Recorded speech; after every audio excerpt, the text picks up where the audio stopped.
मित्रांनो, एखादी व्यक्ती सोडून गेल्यावर किती त्रास होतो ना, हे त्या व्यक्तीलाच माहीत असतं.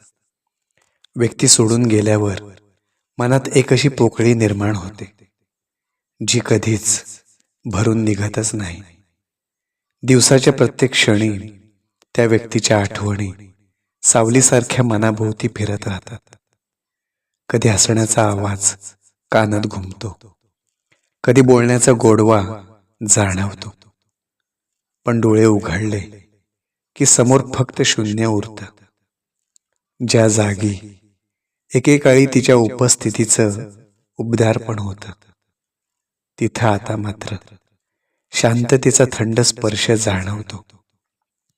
प्रत्येक आनंद अपूर्ण वाटतो, प्रत्येक क्षण रिकामा भासतो, कारण तो वाटून घ्यायला ती व्यक्तीच नाही. रात्री ही वेदना अधिकच तीव्र होते. डोळे मिटले की आठवणी स्वप्नात भेटतात, पण सकाळी जाग आली की वास्तवाची ओसाड जाणीव सुद्धा मन भेदून जाते. लोक विचारतात, तू ठीक आहेस ना, आणि ओठांवर हसू उमटतात, पण आतल्या आत एक काळोख दाटून बसलेला असतो. वेळ जसजशी पुढे सरकते तसतसं हरवलेपणाचं ओझं मात्र आणखीनच जड होत जातं. ज्या क्षणी ती व्यक्ती दूर गेली, त्या क्षणी जीवन थांबलंय असं वाटतं.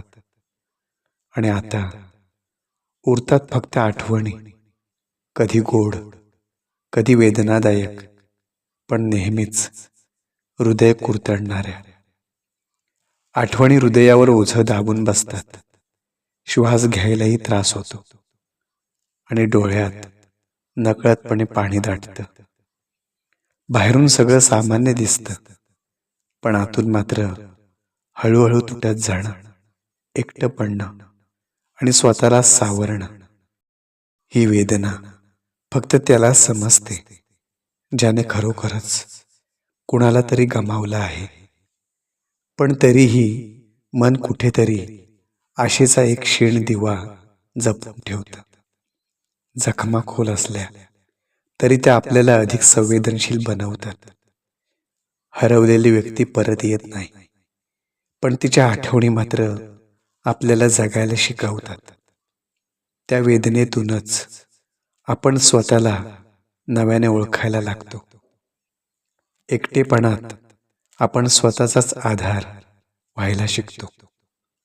डोळ्यातलं पाणी हळूहळू ताकदीमध्ये रूपांतरित होतं, आणि मग कधीतरी कळतं की ती व्यक्ती दूर गेली असली तरी तिचं प्रेम मात्र अजूनही आपल्या श्वासात जिवंत आहे. शेवटी आयुष्य थांबतच नाही, ते हळूहळू पुढे सरकत राहतं. हरवलेपणाची वेदना कधीच पूर्ण नाहीशी होत नाही, पण तीच वेदना आपल्याला अधिक खोल, अधिक जिवंत आणि अधिक समजूतदार बनवते.